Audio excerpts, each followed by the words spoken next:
Well, welcome to the latest edition of Trojan Football Talk. I'm your host, Tom Vartanian. Today's show brought to you by American Credit Union, for every day, for everything. Located next to Little Caesars at 3944 Route 281 in Cortland. By the Cortland Voice, the exclusive media partner of Trojan Football Talk. For all your local news and sports in Cortland County at no cost to you, check out CortlandVoice.com. By the Royal Auto Group on Route 281 in Cortland, the home of no hassle, no razzle-dazzle. Check them out at RoyalAutoGroup.com. By Yemen Real Estate at the entrance to Yemen Park off I-81, exit 11 in Cortland. By DJ Philly C. Make your wedding, party, or event extra special with the best DJ in the area. Contact DJ Philly C at 607-745-4346. By Nikki C's Hometown Pizzeria and Meatball Shop on Route 281 next to Hobo's in Homer.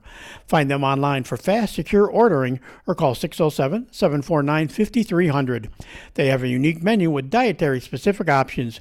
Nikki C's, your grab-and-go specialists. By Graftex, located on Elm Street in Cortland. Founded in 1984, they provide custom screen printing and embroidery for teams and local businesses. Graftex continues its dedication to servicing customers' needs for innovative graphic designs, custom and printed apparel, and quality service. They are easy to contact at 1-800-417-7791. By Seven Valley Agency at 18 Tompkins Street in Cortland for all your personalized insurance services. Give them a call at 607-753-1821 or check them out online at sevenvalleyagency.com. Seven Valley Agency, where your money matters, our advice counts. By Isaac Merker Studio, handling all your foot. I'm confused. I confused myself. Well, just in case I didn't, I'll do Isaac Merker again, just in case I didn't do him. Isaac Merker Studio, handling all your photographic needs in Central New York since 1982 at 74 Hamlin Street in Cortland. Give them a call at 607-756-0849 or check them out online at isaacmerker.com or on their Facebook page. See, I just can't do two things at once. I'm confusing myself. By M&D Deli, located on Central Avenue in Cortland, open Monday through Friday from 7 a.m. till 3 p.m. M&D has breakfast sandwiches, bakery items, and daily lunch specials. They are also available for catering. Check out their Facebook page for more information. Stop by or call 607-753-TO-GO. That's 753-8646. And look for their new food truck in the spring of 2022. By Crop Growers LLP, the first choice in crop insurance, located in Homer. Contact Casey Slade at 607-591-2460 for more information. And by the First National Bank of Dryden at 12 South Main Street in Homer. Safe, secure, and locally owned for all your banking needs. For more information, stop by, call 607-662-4179, or check them out online at drydenbank.com. Well, six-time sectional champions now, the Homer Trojans, with a nice 34-20 win. That has a nice ring to it over everything, and a lot of firsts. There's a lot of firsts we're going to go through during this podcast today, too. One is it's the first win ever over New Hartford. So now Homer 1-3 officially against them. It was also kind of a historic night, but there was only 9 games in the season so far. I kept thinking, no, it's 10, but that's right. There's only 9 games in the season so far. So this made last night a night of special things as well. One, for head coach Gary Podsiedlik, win number 170 in his coaching career, win 360 for the program, and game 610. So, I mean, like we say, 2 wins over VVS in the same season. Now the first win over New Hartford. Throw it all together and all your experience, Coach P. Turns out to be sectional title number 6. Well, listen, first, thanks for having me and thanks for taking care of us. Clearly it was special. We've talked about, I'm thankful that I was here every time we've won a sectional title. I've had the privilege of being somewhere on the staff. At 85 and 86, I had the pleasure of being one of our assistant coaches. And then in 05, 14, 17, and this year, I've had the privilege of being the head coach. And the reality is that, there is one mistake in your quoting. I have never won a game. I don't play, thank goodness. But the truth is, I've been lucky enough to be the guy who's in charge when we've won a few sectional finals. And last night was special because for the third week in a row, we had to play 4 quarters. What everybody says we do well, who sees us, knows us, competes against us every year, they ended up being right. That if this, we could make this a 48-minute affair. If we do, we win. And our players' effort, attitude, willingness to not panic over giving up a few too many last week, so proud of what they got done this week in practice. We had an extra day and we used it last week. So we had that extra day to give us 2 full days of teamwork, plus added some fundamental time into the week, without keeping the kids too late. So it was pretty darn special to go into that dome and then to come home and know that not only did Cortlandville and Homer fire departments and the police offer us a beautiful escort with our families included around our village, up Route 11 North, Main Street North, turned left on 40, went by Coach Norris's house. Mrs. Norris, Patty Norris, and her daughter Jody were out on the porch, and all our players, I let them know at that home, this is where Coach Norris always lived, and his wife is here still, a wonderful woman who's in her 90s, and I believe she's in her early 90s.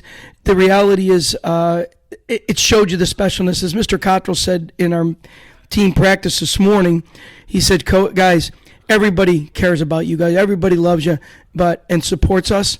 But what they did last night is that because of all the hard work and commitment you've made to play together, to play as good as you can for each other, everybody wants a part of it. And that's not a bad thing. That's a good thing. Some people say, oh, it's jumping on the bandwagon. No, it's just recognizing a little bit of positive in our community.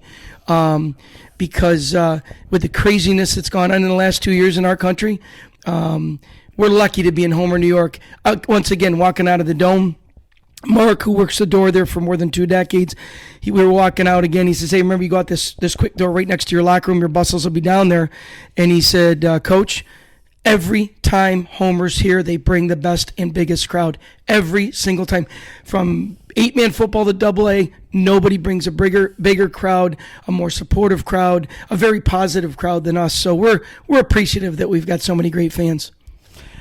And last night, the predictors, it was a 3-2 in favor of New Hartford. A lot of them did have the higher score. So, 34 points by Homer was not side, but I expected a few more points out of New Hartford. And I said, well, yeah, I'm not surprised after what happened with VVS and the week before. But I said, this also could be a 14-13 game. And so at first I thought about that. And then, of course, right off the bat, it's 14-14 after a quarter. Yes. Yeah, then there was only 6 more points through 3 quarters. I said, well, gee, I'm not that far off of that prediction either. So, it was kind of it was a crazy game because it gave, everything worked I'll say everything started out good for Homer, starting with the national anthem. Hannah Slade, a former player, her dad, KC was the center for us. So was her uncle. And Marty was the center for us as well. And so she sings the national anthem. So you're the visiting team, but you got the home crowd, the national anthem singer, kicking things off for you guys. You said, yep, we'll give New Hartford the ball.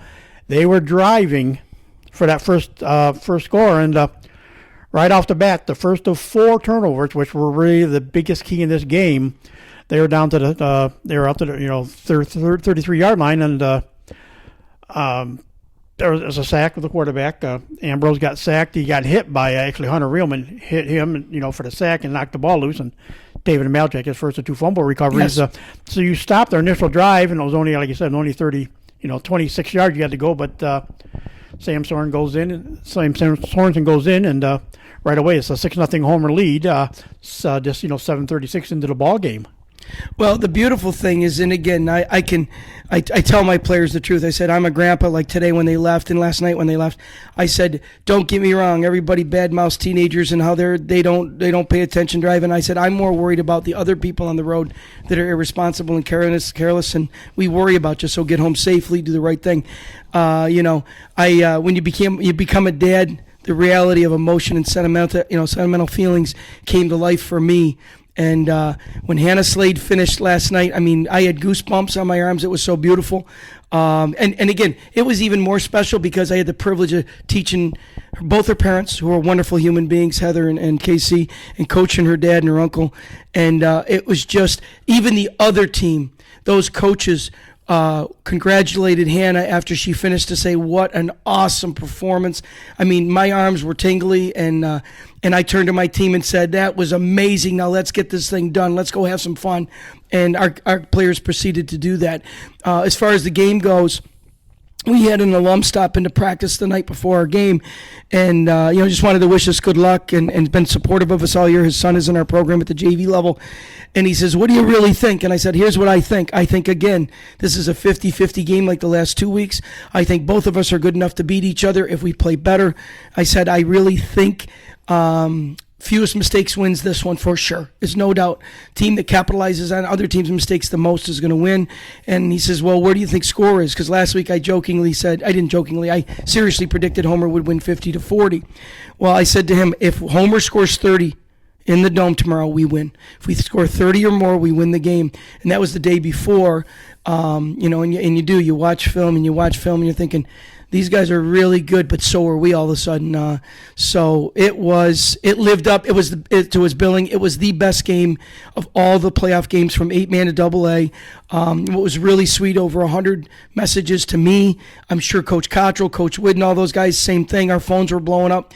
I mean, people from all over the country, Colorado, California, Texas, all our alum all over the country, even though the game wasn't televised and on WXHC, which you could live stream, they just were all keeping up with it. Some people were trying to do it through Facebook. Some people were just FaceTiming moments in the game, and it's such a great feeling to know so many people out there support you, and so many teams in Section 3 and their coaches wished us good luck and really, really were pulling for us.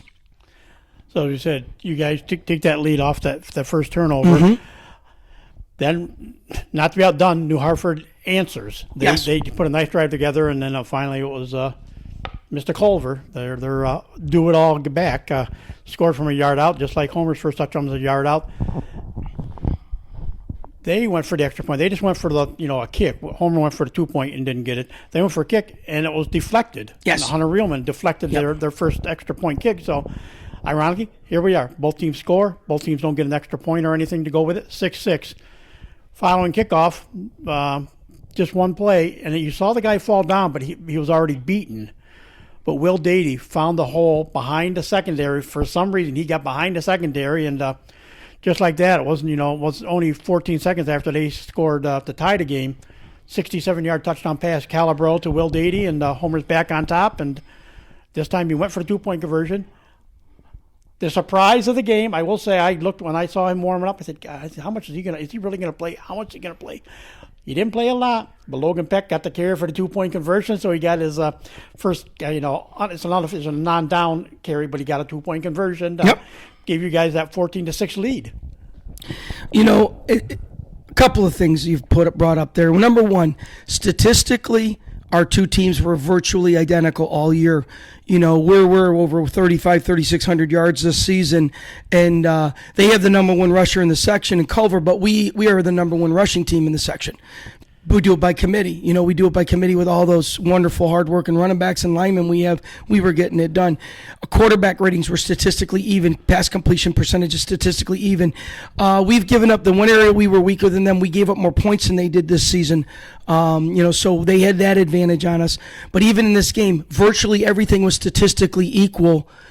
Even like you mentioned, we both missed the conversions on the opening touchdowns. It just was meant to be, where we weren't even. 3 fumble recoveries and an interception by us. We did have one fumble. Sam dropped the ball on the turf, but he recovered his own fumble. When you have a 4-0 advantage in turnovers and everything else is equal, guess what? You win.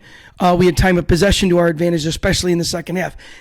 There's are times you have the ball a lot more than the other team because they can score so fast. So realistically, you could have way more time of possession and lose because you just can't stop them and they score so quickly. They don't need a lot of clock.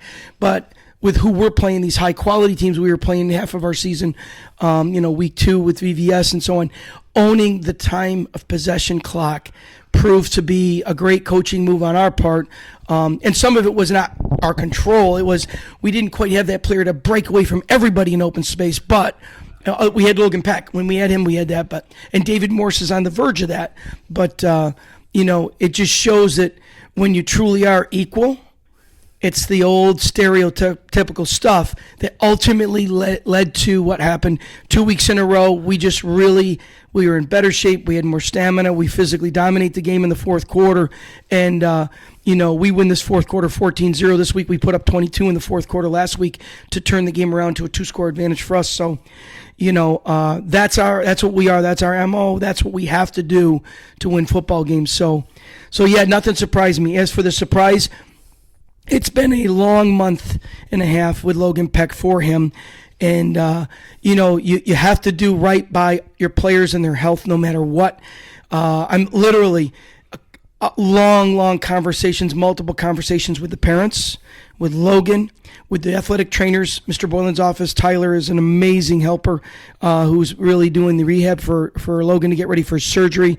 Elise, I was going to say Patorti, that was her maiden name. Elise Moran, our trainer from Cayuga Med, along with Josh Brace, the Cortland State volunteer, and now Nicole Bowers, Coach Bowers' wife, is the Cortland trainer who's doing the subbing for Mrs. Moran because she just had her first child.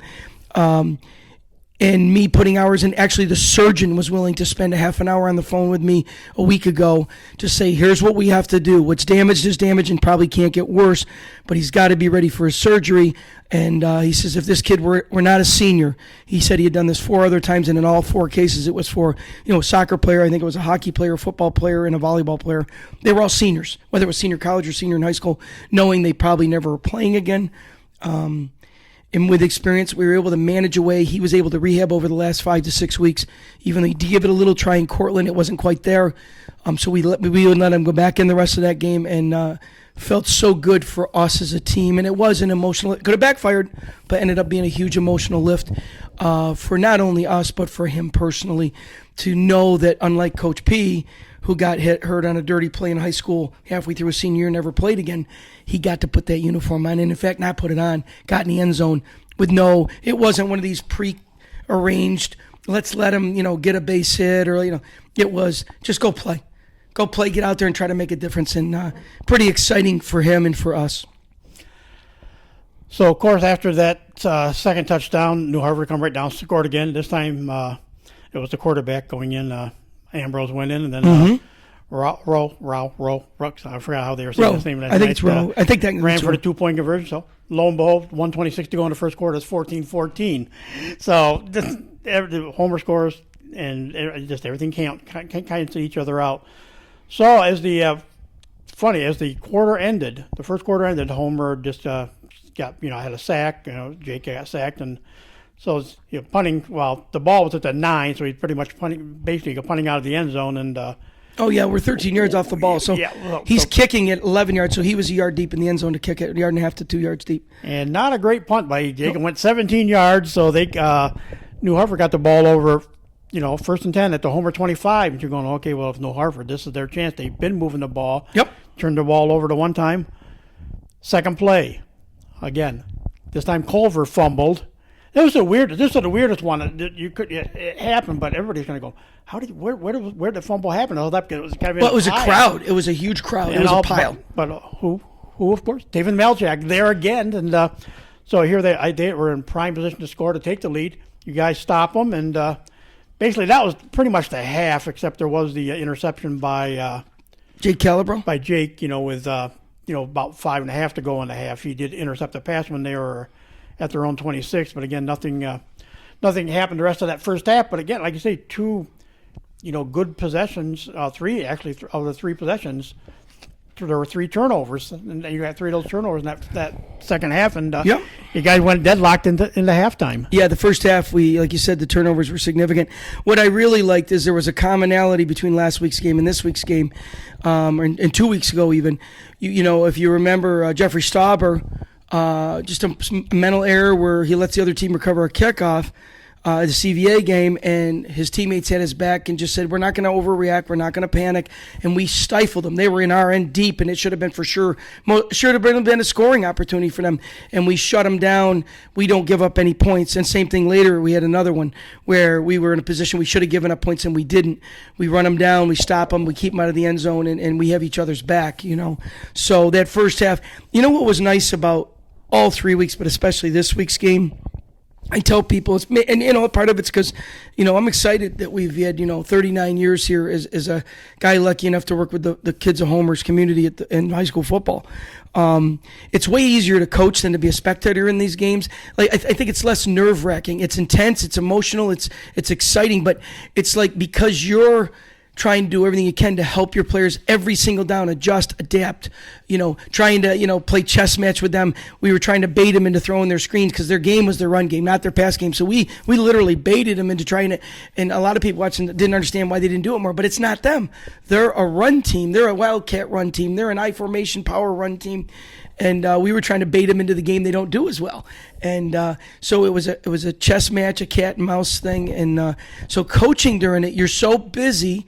And our staff, when you look at how George Schneider and Tom Cottrell and David Podsiedlik work the offensive side of the ball, and then myself and Mike DeMatti and Jim Whidden, and and then all the junior high and other assistants in our staff are positively contributing to, hey, this is what I think we're seeing. This is what do you think of this? And without being interruptive, just proud of the way we as a staff and as our players reacted to the intensity and the evenness of the game. It was fun. Going to halftime, it was fun. I mean, Coach Whidden he initially reminded the staff, and then his big comment at halftime was, do you understand something? It's been a heck of a first half, and you are nowhere near as worn down as they are. If you watch that film, you're going to see them tonight, guys. If you go home and watch it, or tomorrow when we watch it together, you're going to see hands on hips. You're going to be slumps in the shoulders. Not on us. It's going to be in the kids in red uniforms. And as a result, we found a way to have a little bit more stamina. Not a lot, but a little bit more stamina. And that was a beautiful thing heading into halftime, knowing if we just played our game, there was a really good chance we were going to win.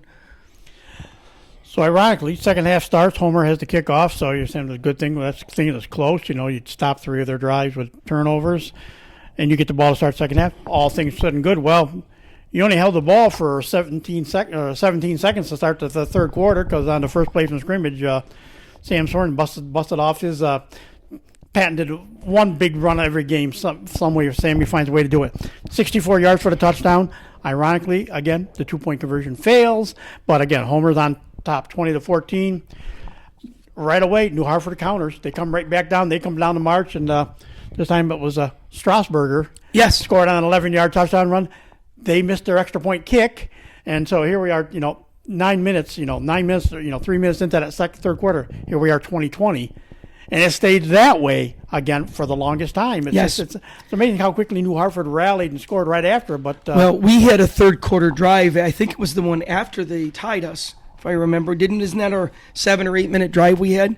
Yeah. We didn't score. Yeah, after they scored, you got the ball with 8:59, if you go from where the time was started, on the clock, down to 1:07. Right, so we had this massive, we ate the entire third quarter up, and if I remember correctly, we didn't score on that drive, and yet we owned the third quarter, and as Coach Whidden and a couple of the other assistants were saying, this is where you can really wear down someone's will, just stay within your game plan. Don't get too cute. Don't outcoach yourself, and own the football and say, we're going to control this from here on out. And that played big in that third quarter, and it ended up tied 20-20 at the end of 3. So, the effort. The kind thing is the outside linebacker on that side of the field, we ran Sam on power, did not get out on the field for that play. We rarely scored 11 on 10.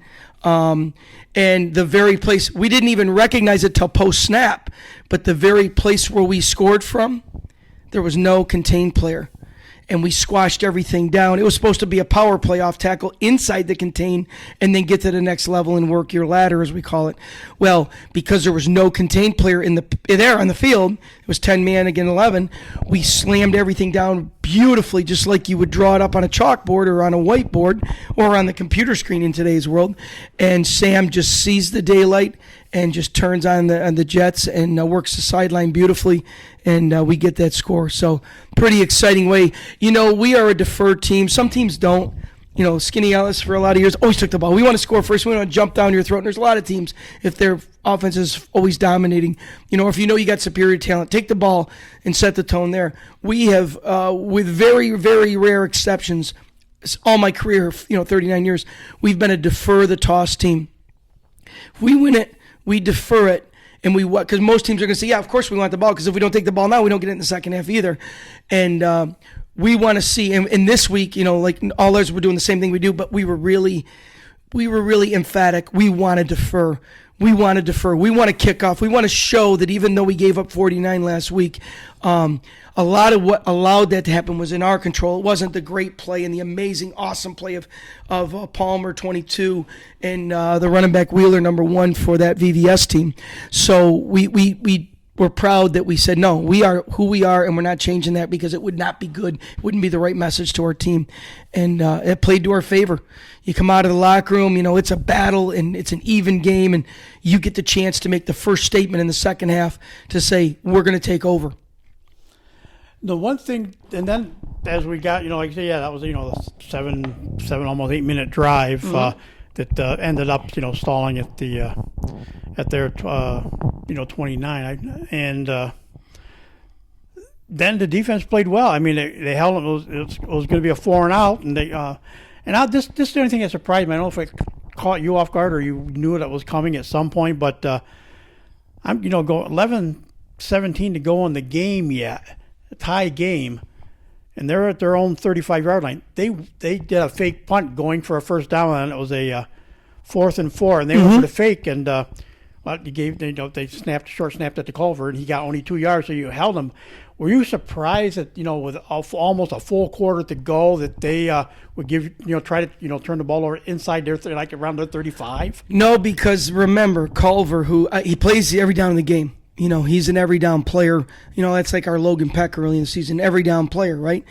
But when you have a senior class like they have, and then the support of Culver, a junior, and all those sophomores that are starting for them, you're like, we have beat every single team 9 weeks in a row before us by being who we are.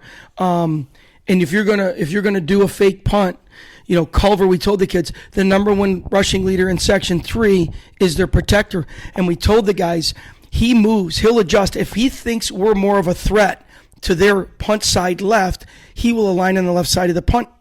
If they think we're more of a threat to block it from the right side from their perspective, he'll line up on the right. But I said, remember this, fellas. He's adjusting because they want to have that extra initial blocking capability on the side. They feel we're more of a threat to their punt game.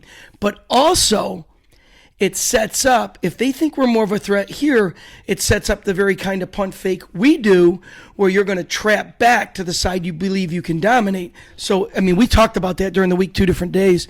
So it wasn't a surprise to our kids. And of course, during the thing, all of our staff was yelling. We got to realize, even though it was on their side of the 50, you need a play to look back on and say, we took a risk, but we trusted our players, and we put the ball in our most productive player on our team in his hands.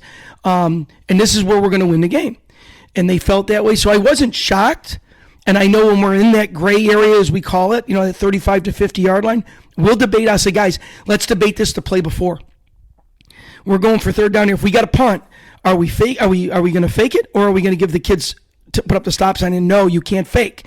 And so we're having that conversation always. I always say we don't want that conversation after third downs run. We want it before third downs run. So we will talk quickly, and I'll even click over to the offensive guys and say, what do you think?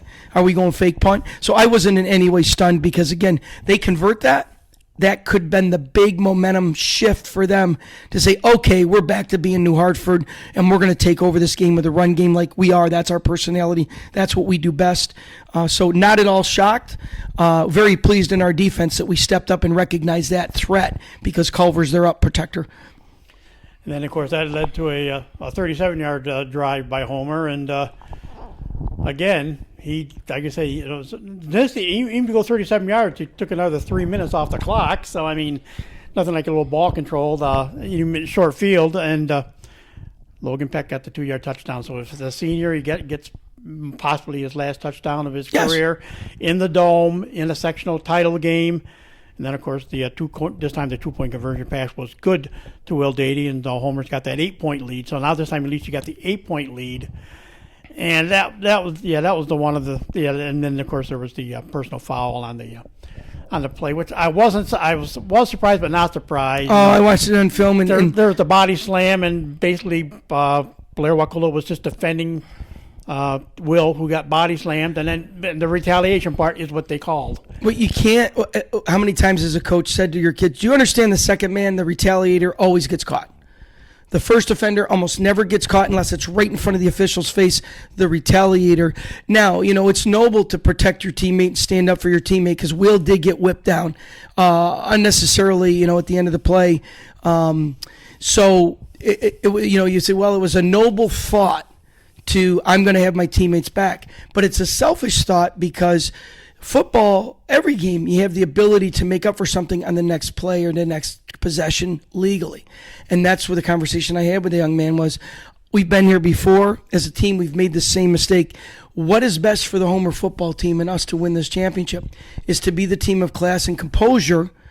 And in no way, anybody who says this is, it's a physical game, it's a collision game. You retaliate with working harder than them the next play and doing everything clean and legal, hard-nosed. That way you stay healthy. You don't usually hurt them if you're both playing hard-nosed football, but clean and legally. And, that was the lesson of that moment, that think about this. You hurt your team.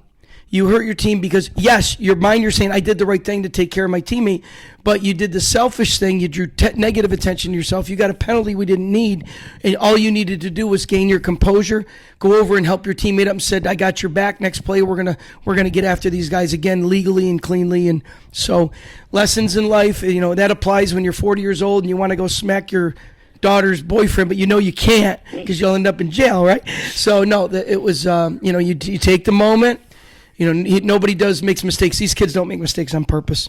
They're still a teenage mindset, and so we used that teachable moment and we moved on.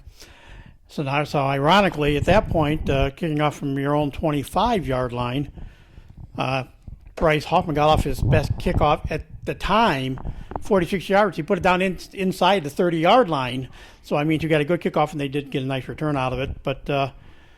Sure, so they're around midfield, but 3 plays into being in midfield, guess what? Another fumble, and this time, I asked, because I always, like I said, I always check with Taven now. You were around the ball again, but I said, you got those first 2, right? He goes, yeah, I got the first 2. This time he admitted he got his first 2. I said, I probably could have had that third one, but I let Sammy have it. Yeah, right. Sammy Sorensen got the fumble recovery at the 43-yard line, which set up, again, the clinching touchdown, and that was... That again was one of those drives. You got the ball with 7:08 to go, 1:20 left on the clock. You chewed up almost 6 minutes again for the final touchdown. Again, that was a David Morris 1-yard run, and Dalton had an extra point that went through, but then there was a procedure penalty, so the second one didn't go as planned. So, but still, just a key 6 points. It's a 14-point lead with 20 minutes it's to go. It's a 2-score lead where they got to go 8-7 minimum to beat you. So. That was pretty huge. The game wasn't over by any means, and again, a lot of hard work goes into game planning to be ready for everything. And defensively, our game plan was prepared for everything, including we told our kids, I hate the word prevent, I hate prevent defenses. So we still stayed with our goal line front, our 6-man front with 1, and we put a 4th kid back late in the game. In Will Dady, so that if one of your kids, we were in a 4-deep scheme, if one of them falls down, you still have 3 back there with eyes on the ball and a zone principle. So there's a pretty good chance they're not going to complete the big play early or fast. And that was what we said. Let them catch a 10-yard pass. Let them catch a 12-yard pass. Even if they get out of bounds a couple times, who cares? If they have to, it only had less than 2 minutes to go. If they have to use all of that to get their next score, there's a pretty good chance we're winning the game. So, that was kind of a nice thing there. The deal with the clock management, Jake Calabro, we teased him once because there was one time we just got up to the line too fast, and I think it was 18 seconds our linemen and backs were in their stance before he snapped it. So we were like, your teammates get tired when they're down in their stance like that. But the reality is, here's a senior, 1-0 as a sophomore, 3-0 as a junior. He's 9-0 as a senior right now. So he's 13-0 as a leader, as a winner, as a class act. And his maturity, he's a go-to player in lacrosse. He's an unbelievable contributor in the winter season with hoops. He's just a worker, and he is so coachable that he has developed such a calmness and confidence that his clock management is one of the best we've ever had. And because of that, we own the football. when we're getting a couple of first downs. We own it. And that was a lot of great job by our offensive staff and Jake Calabro working together and managing that clock. And that frustrates, and it'll even demoralize the other team when they're trying to claw their way back. So yeah, you hit the old nail on the head with that one. Well, I noticed watching him, because I remember games when he was snapping the ball with 10, 12 seconds left, and the clock was getting down inside 5 seconds every time you snapped the ball, so they were chewing up the clock. And well, you mentioned clock, Tom. We get a delay game in the kickoff. Yeah, that's why I was going to get to that, because okay, you got ready for the kickoff, and of course it went out of bounds like one other did. And the first time they took the ball to 35. This time, no, it didn't go out of bounds. We kicked it out of bounds on purpose. Okay. Oh well, either way, it was out of bounds. We kicked it out of bounds on purpose. And so the second time here, they took the 5-yard penalty. Of course, kick it again. And then you got a 5-yard delay of game penalty. We were all of us in the press box. We're going like, has anybody ever seen a delay game on a kickoff? Ultimately, it's on me. I should recognize the clock is going to get close. And at the very last second, I yelled timeout. But I saw hit one, and I yelled timeout. I didn't get it in time. They said, okay, that's fine. But the truth is that clock never got reset. It didn't start at the appropriate time. Yeah. When the official whistles the ball ready for play, that's when that clock starts. And they had started it, but they had never reset it. So we were shortchanged. That was a mistake on the clock operator's part. Ultimately, but again, as a head coach, and my guys in the box upstairs or on the headsets upstairs, we should have noticed that it was getting down. So that's on the coaching staff at that moment, not the players. Yeah. But all that did was put, again, this time move Bryce back to the 30-yard line, and he got his best kickoff of the night. He put it inside the 20, put it, a 53-yard kick to the 17-yard line. I mean, he delivered his two biggest kicks late in the ball game, and that's where we haven't had the deep kick all year long, really. It's been a lot more of that positional kicking most of the year. Right. But he needed two deep kicks, and he got two deep kicks for you. And, of course, then, they ran a couple of plays, but a lot of, short passes towards the sideline stuff, and give credit to the guys on the, covering on the sidelines. The only time the clock stopped was when they moved it for first down. The guys, only one time I think the receiver actually got out of bounds. The Homer defensive guys tackled the guys and kept them in bounds too to chew up clock. Mm-hmm. So but that just they ran out that last 20 and they did get down to the 8-yard line and said, okay, complete one more pass with 2 seconds to go. They got about 3 yards down to the 5, got him in bounds, and then the clock hit 0. The guys ran to the field, and the dome went crazy on the Homer side of things. Well, and that's the thing where, again, well-coached teams, we were pretty sure by kicking the ball out of bounds on that last one that they were going to take the penalty because they wanted a big play. They wanted, where were we kicking it out of bounds? Because as long as we're beyond the 35-yard line, they get it at the 35. It's high school football. It ain't easy scoring from 65 yards away under pressure of a playoff game that's a nail-biter, blah, blah, blah. So we knew, but I said, understand, if they take the penalty, then we have to know we're going to have to keep it in bounds. We don't want the perfect return ball. We have what's called the rule of 30, and I didn't make this up. I learned this going to a clinic, and this guy threw a bunch of stats, all based on high school football. Every level from the biggest to the smallest schools in the country. It was somebody's statistical dissertation or something this guy was putting forth at the clinic. And every time, the magic number is 70 yards in high school. They say 80 in the NFL, I think, 70 yards. Every time a high school team, if you're in a game where either team truly might have the ability to win it, making teams drive more than 70 yards is the magic number to say you have a best chance to stop them. Under 70 yards, the percentages go way up for them earning points out of the drive. So that means you've got to keep them inside their 30 when you're kicking off to them. That means you as a coach, when you're returning the ball and they're kicking to you, you want it to be outside the 30 to play the odds. Again, I'm a math geek. I'm not a huge fan of stats. But then in the punt game, you need to net a gain of 30 yards minimum, meaning after you punt, they run it, you tackle them, you need to net a gain of over 30 yards. And then on your punt return, their net has to be under 30. So it's easy to memorize, the rule of 30. Well, guess what? Bryce kicked off last night, and let me peek at those stats here. Bryce kicked off last night. Where the heck's that? Six times. And what did he have for an average? I don't. The average. Right? Yep, 41.2 yards net average. As long was 53. That's a net average. After they run it and we tackle them, we netted 42 yards gained off that kicking tee. So people don't like the way we kick the ball, but that's a pretty beautiful thing right there, because if you count 40 yards from where we're kicking off at the 40, we're getting them inside the 20. So what we did with our kicking game really set us up to have success. Punts, we had that one shanker, and when we watched film last night, I noticed it, and then we used it as a teachable moment today. Why Jake didn't get a great kickoff is because as he was starting to move his leg into motion to kick, Sam Sorensen was a little late. He checked like he is. He's an inside-out radar guy. He inside gap reads, nothing comes. You check out, and so you have to quick rotate your helmet right then left because the kicker's foot's on the right. You're a little closer to the ball than the kid coming off our offensive left. So Sam does it. He was a little late attacking the edge rusher from our offensive punt team left, and because of that kid slammed into Sam and reached. So Jake's brain took over his body and said, "Uh-oh, they're going to block this." And you could see on film, his toe points as he starts to swing his foot straight up, and that's where the ball went. But then, not a great punt, right? His next one's so amazing. We averaged over 30 yards net gain on the punts last night. Yeah, you come back, you only had one other punt all night and it went 46 yards. Think about that. So we had a net average above 30. So that's a goal we set every single week of the season, that we want the rule of 30 to be satisfied every game. We always want to pin them inside their 30. We always want to be outside 30. But the worst scenario to meet that goal, our averages have to be there. And we achieved that in this game. And special teams are pretty special, aren't they? And, of course, they didn't kick the ball deep all night long. They did the old worm burner, drill it at somebody and let it skip the turf. And overall, Homer adjusted very well to that all night long. And, like I said, only 11 yards total in returns on 4 kicks, but that's all that mattered.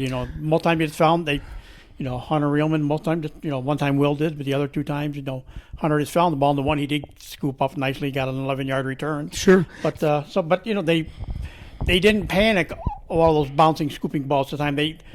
I know nobody lunged at the ball. They waited the ball to get to them. They go towards it, but they wouldn't make that dive to say, I got to get on it. They still had an idea where the coverage guy was, and they just basically then they were able to say, okay, I can scoop it or I'll just fall on it. And so they handled that much, so much better too. We play baseball on our kick return. We tell the kids, you think about infielders, they're always got to be ready for the line drive or the hard hit ball with a one quick hopper. So what we do is we say hips to the tee, eyes to the tee, hands in baseball, in an infielder position, so they're open and ready to cradle the ball. And just what you just said, we never rush hard at the ball. And if it's going to go by us, we don't try to turn and get it.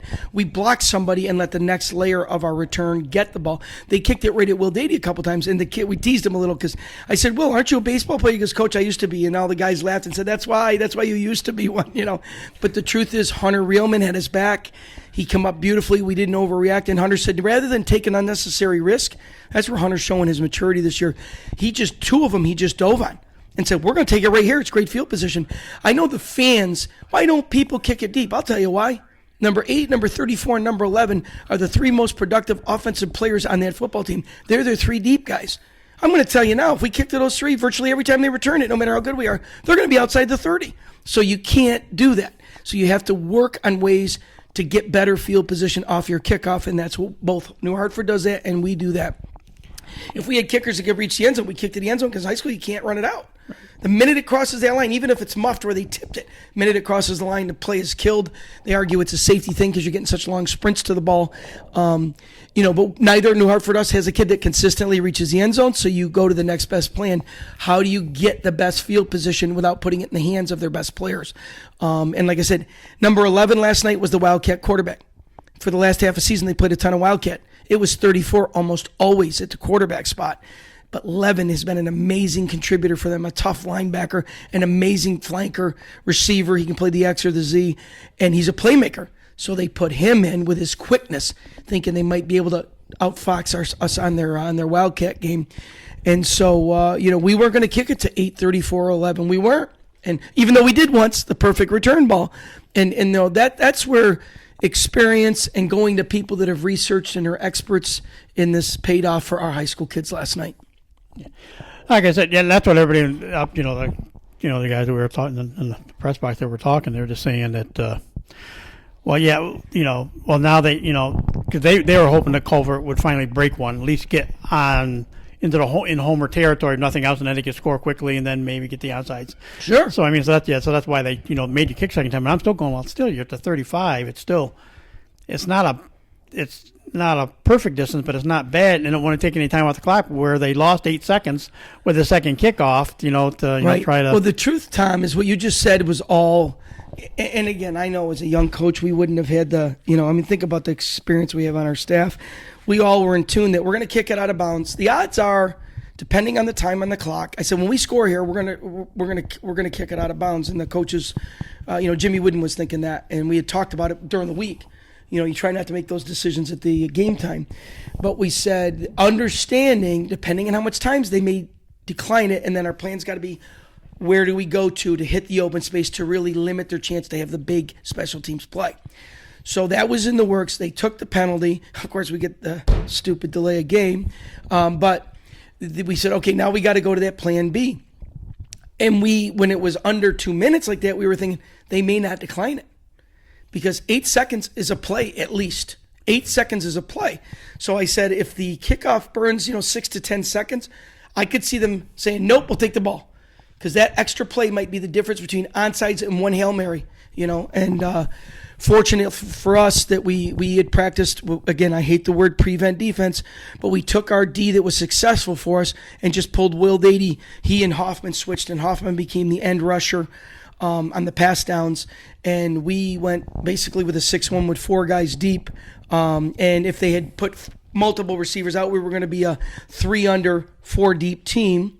Because they weren't going to throw the underneath path. And we said, as long as we tackle them, they can gain first downs. Yeah, they stopped the clock briefly to move the chains, but then the clock restarts. So let them catch 7 passes to get to the end zone. There's going to be 2 seconds on the clock. So even if they recover the onside, the game's over. So that was all in the mental side of preparation for the game, and that's why thankfully we do those things. And they don't mock me. Coaches will giggle when they see me come out to pregame with my checklist. They're like, Coach, you got quick kick on there. You've got fourth and never, which we don't necessarily practice every week, but it's on there for me to say, guys, all right, guys, we take a safety because we're backed up to the end zone. Raise your hand. Why would we do that? Coach, giving up 2 points. We're up 9 or more still. They got to score twice to beat us. So they've listened. Guys, what happens after a safety? Free kick, Coach. What does that mean? After 10 yards, any free kick, because it's uncontested, can be recovered by either team. Where does it come from? The 20-yard line, Coach. And this we do. So we don't necessarily run through it and always make a snap into through the end zone. Most weeks we do, but not every week. But every kid on the team, we don't want them to coach during the game, but we want them to think like a coach so they know why we do what we do. And that builds their trust and confidence in us. And that really, this season, has paid off with this team. And as you said, all things considered, in the long run, Homer 13 first downs, New Hartford 14 first downs. They finished with 279 total yards. They had 132 yards passing, 147 yards on the ground, and of course 141 of them were Mr. Culver. And so he had, the rest of the anybody between quarterbacks and other runners only picked up another 6 yards total. So everybody else you kept under control, and Culver did his thing. Conversely, Homer, of course, a big game, 73 yards passing because of the 67-yard touchdown. Sure. And we were 2 for 3, if you notice. Yeah. And that's not a bad deal. And the rest of it, of course, was just strictly 285 yards, 53 carries total, 285 yards. And you can't draw it up much better. 21 carries for David Morris for 138 yards. 1 touchdown. Sammy Sorensen, 20 carries, 141 yards, and 2 touchdowns. So, 285 yards on the ground. I say 2 guys, their 2 against our 1. You'll take that matchup anytime. And it sets up an interesting dynamic for Maine Endwell. Because now you've got 2 rushers. Sammy is at 865 for the season. David Morris is at 867. So you got 2 guys. If they match this total this against Maine Endwell, Homer will have his first ever season with 2 1,000-yard rushers, which everybody thought had been Logan Peck, but you actually are going to have 2 guys at a shot for 1,000 yards. Of course, it's 2 guys that were 3rd and 4th at best on the depth chart. And so that's going to be, and it'll be, it'll be a challenge again. Of course, it will be Maine Endwell, but if Homer plays the normal ground and pound football, because the team's rushed for 1,185 yards. 50 touchdowns now on the ground. It's conceivable you could have the first time in school history 2,000-yard rushers by the end of next week, and if not, a win, and you go on and get it the next week. Right. I mean, that'll be nice if we get that, but certainly it's not on any offensive game plan or anything like that.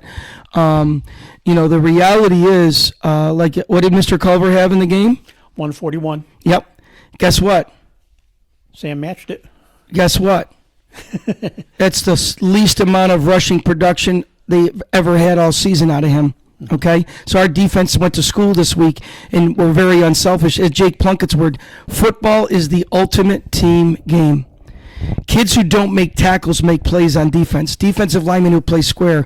Linebackers that come downhill off the appropriate read and fill and make the tailback from the other team turn and make left and right hand turns. Critical moment in the game, we got the fumble when the fullback got handed the ball because we controlled the line of scrimmage. He didn't expect it off the quick handoff, and we doubled him over backwards, and as his shoulders went back, his hands went out, and we were able to rip the ball out of his hands and recover it to kill that drive that could have changed the whole outcome of the game. Our players doing their homework is why you saw what you saw as a final result. I said I used Jake Plunkett. This is the ultimate team game, and if you don't, like I said, stats are not important. The most important stat is the score. But when you buy into, holy smokes, I made 3 tackles all night, but Coach just pointed out in film, there's at least 7 plays where they got less than 3 yards gained because of me, because of what I did that was unselfish and focused and disciplined, and we have players that are at that moment in their maturity of football. And look at the 2 men we picked this week for our blue collar men. This is a group that's growing up, at a record pace, emotionally as human beings, but as football players. And that's what gives a team a chance like us to just win the next one. We had 3 significant team season goals. 1, win our league. 2, win the sectionals. 3, win the state title. Now, there's a long list of goals, way more important than any of those 3, what we call the identifiable goals for the ignorant, the goals that anybody would say you'd want. I said, but our real goal is let's win the next one. And let's play better as a team every week. We may not look better as an overall team, but did we play better? Maybe this kid played worse, but these 4 played better. So when you do the math, we played better as a team. And that's what's been the difference maker and why we are rising to the moment here at the end of the season. Young Coach Podsiedlik this morning, we coaches, Jimmy Widnow, he says, guys, you're used to it, right? We could finish each other's sentences up here. We've been together so long in a good way. But Coach P said, gentlemen, head Coach P put on the board this morning. Goal number 1, league title, check. Goal number 2, sectional title, check. Goal number 3, empty box, state title. Okay? That's all I put on the whiteboard this morning when we reported to the field. We always read the whiteboard for the day's instructions to get ready for practice. And that's all that was on there. And he said, here's the key to that, gentlemen. Don't be satisfied. We've had a sectional team who they were the first in a long, long time to win a sectional title. And so the first 3 days of that next practice week was about, constant accolades, pats on the backs, parade mindset stuff. And it was 2 days before the game before we felt they started to focus on the game, and we lost to a good team, and we were good. And, we didn't lose to a bad team. We lost to an excellent team. There's only 8 left at this moment, But this team proved just the way they acted when they went home last night after being together. The way they came to practice this morning, the way they lifted weights this morning, the way they watched film this morning. They're thrilled and honored to have achieved their first 2 goals. But they're not satisfied, and that's what gives us an honest chance to win this whole doggone thing. And not to be forgotten, defense, 51 unassisted tackles last night. I know the 51 assisted tackles last night out of the 78 total. But when you look at the total numbers, no real surprise. Sam Sorensen led the team with 14 tackles. Number 2 on the list was a big surprise. Zach Arnold with 11 total tackles last night.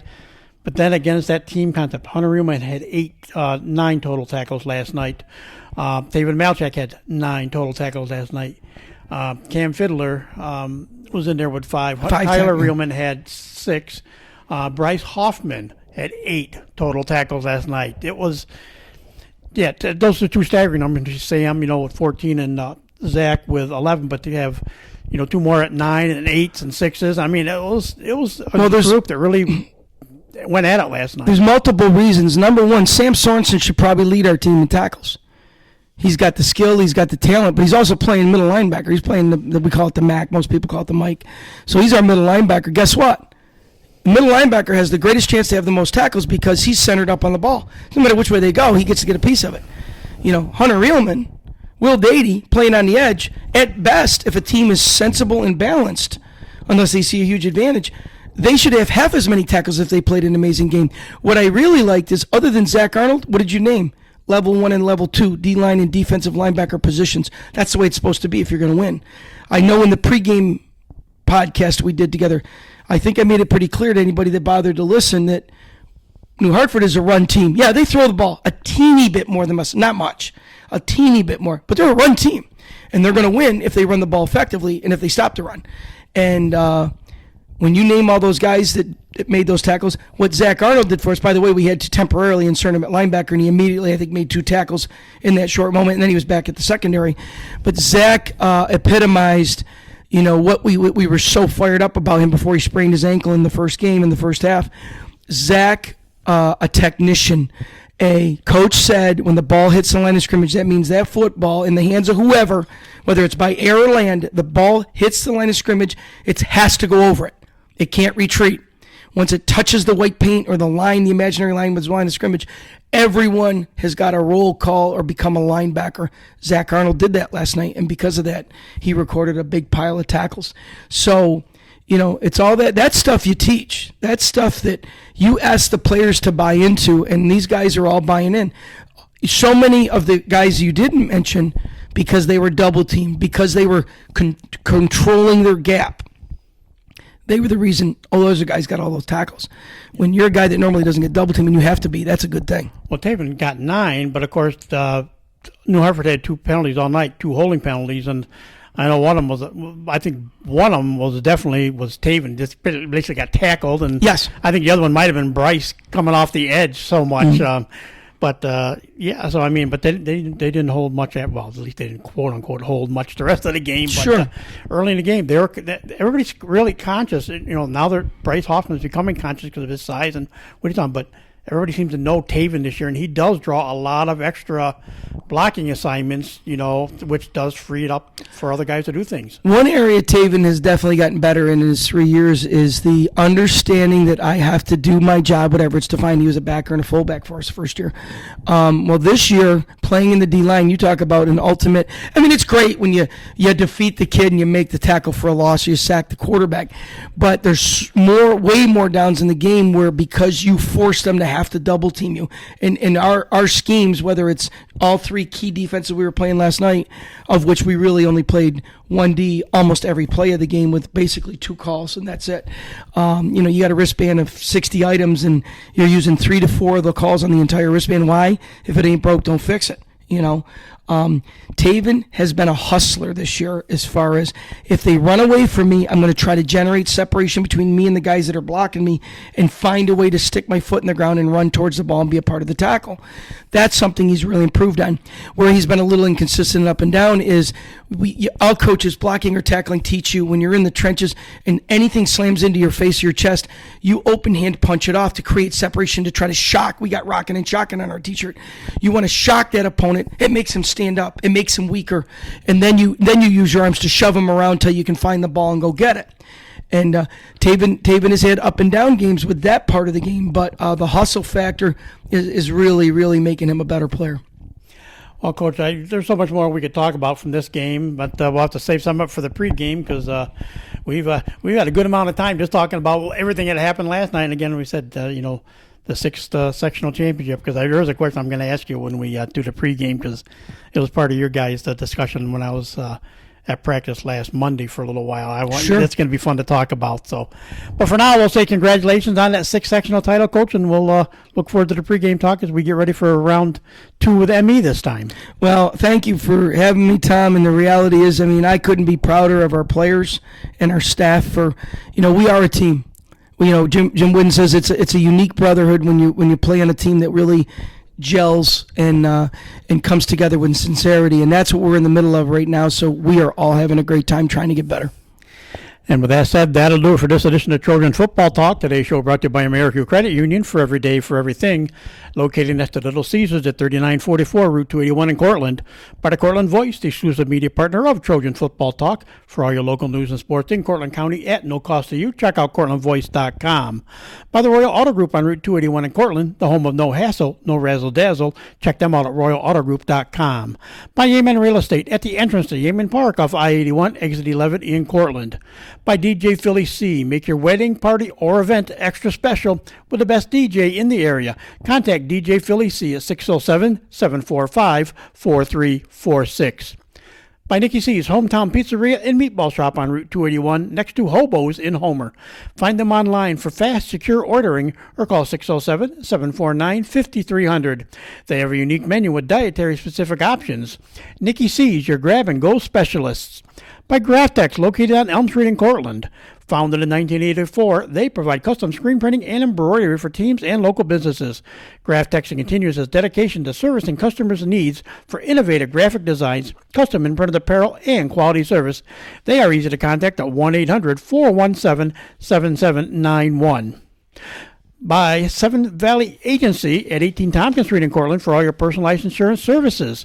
Give them a call at 607-753-1821 or check them out online at sevenvalleyagency.com. Seven Valley Agency, where your money matters, our advice counts. By Isaac Merker Studio, handling all your photographic needs in Central New York since 1982 at 74 Hamlin Street in Cortland.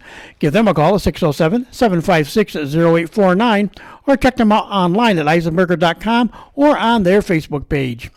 By M&D Deli, located on Central Avenue in Cortland, open Monday through Friday from 7 a.m. till 3 p.m. M&D has breakfast sandwiches, bakery items, and daily lunch specials. They are also available for catering. Check out their Facebook page for more information. Stop by or call 607-753-TO-GO. That's 753-8646. And look for the new food truck in the spring of 2022. By Crop Growers LLP, the first choice in crop insurance located in Homer. Contact KC Slade at 607-591-2460 for more information. And by the First National Bank of Dryden at 12 South Main Street in Homer. Safe, secure, and locally owned for all your banking needs. For more information, stop by, call 607-662-4179, or check them out online at drydenbank.com. So once again, congratulations to the Homer Trojans, Section 3, Class B football champions. So for my guest, head coach Gary Podsiedlik, and yours truly, Tom Vartanian, thanks for listening, and we'll talk to you again soon.